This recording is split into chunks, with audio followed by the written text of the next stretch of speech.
Incarcerated in Mexico and arrested. Everyone rushed over there and served their time in a manner that would be fair to us. We are unable to comment at this time. Yes, we cannot discuss it, but they are working on it. Almost everyone has been more or less focused on the Cave 6 of possible master plan for the assassination of Shanquella Robinson. However, a recent update has demonstrated that their story may actually be partially accurate. That Wabi story is correct. The world learned from Shanquella's friends that the hospital's initial plan may have been the cause of her death due to a miscommunication between what the authorities claimed was the cause of her death and what actually occurred. Let's just say that I'm about to blow your mind with these new details. It appears that that hospital is the target of an even deeper conspiracy. The fact that the Cabo Six have been the center of attention for the majority of the world's attention stems from the fact that they may have been involved in their friend Shanquella Robinson's sudden and evasive death. However, recent reports have shown that it might not have been entirely their fault. The newest information suggests that the hospital that was supposed to treat Robinson may have had its own plans, which could have made Robinson's situation worse or even caused her death. The Charlotte Observer obtained portions of a police report that state that Robinson and other housemates were accompanied by a doctor from a nearby hospital in Cabo, Mexico, for nearly 3 hours prior to her death on October 29. A Mexican news publication's investigative reporter provided the Charlotte Observer with a portion of the police report. According to the report, at 2:13 p.m. on October 29, medical personnel were summoned to the villa in San Jose del Cabo, where Robinson and her vacation group were staying. Robinson was assisted by Dr. Gutierrez from the American Medical Center, a nearby hospital, an hour later. Others at the house then informed Gutierrez that Robinson had consumed a lot of alcohol. Robinson would then receive an IV from him. The report adds that Gutierrez discovered a female.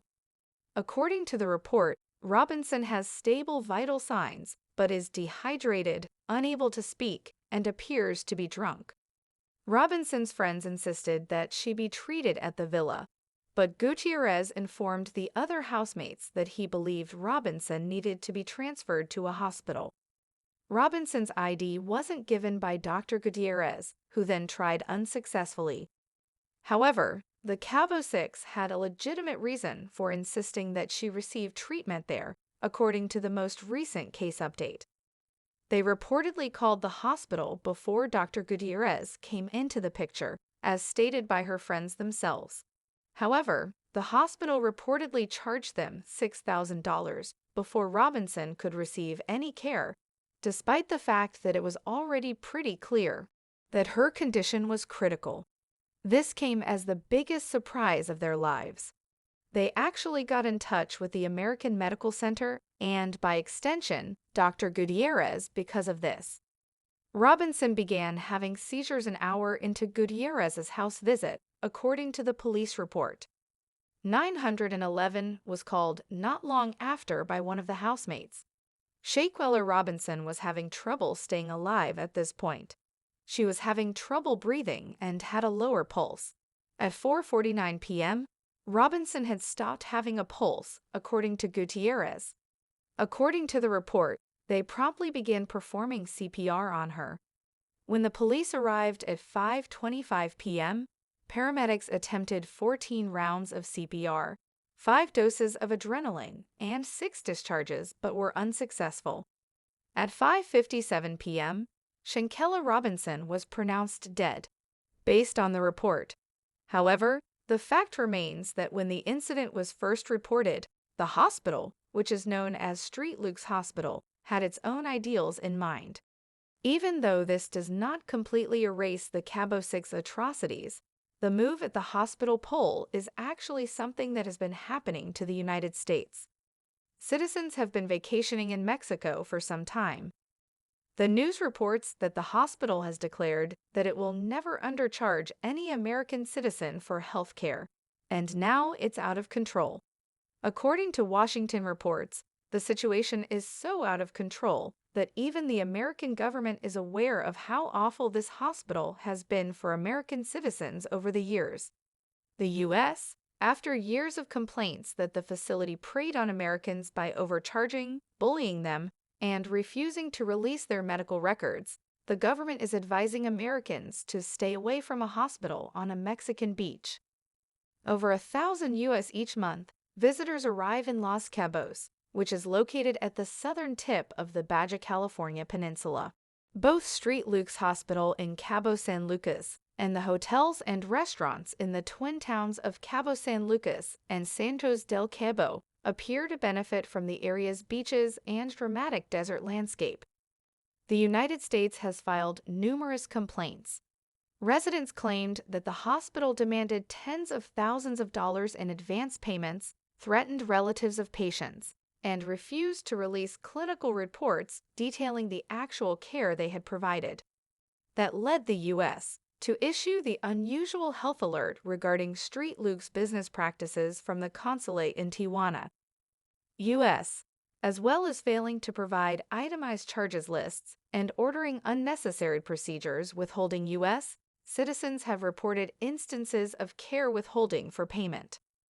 According to the consulate's alert, passports, preventing medical evacuations, and refusing to discharge patients without payment were all involved. We were urged by the consulate.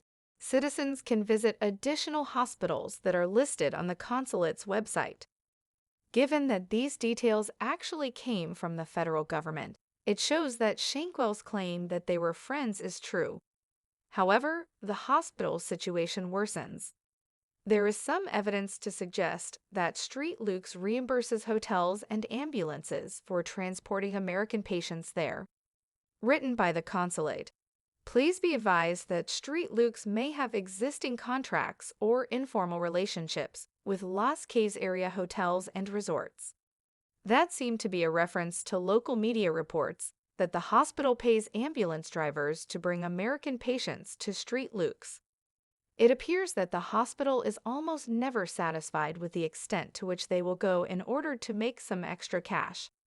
However, this does not mean that Shanquella's friends are not involved in any way. Because there were so many holes in their story, you could even say that they are just as shady as the hospital. You see, despite the fact that experts in the country had already examined Robinson's body, the report did not mention any of Robinson's physical injuries. The autopsy report says that atlas flexation and a severe spinal cord injury were Robinson's causes of death, which has left her family looking for answers about the original story. Shanquella Robinson passed away within the first 24 hours of a group trip to Cabo, Mexico. Her family is now attempting to determine the circumstances surrounding her death. The 25-year-old went on a trip with her friends to Mexico, but never returned alive. Even though her passing was tragic, the manner in which she died drew a significant amount of social media commentary. 6 of Robinson's friends went to Cabo, where he was found dead in a hotel room less than 24 hours later. The friends called her mother and said that she had died of alcohol poisoning. However, the autopsy report showed that her spine and neck were cracked.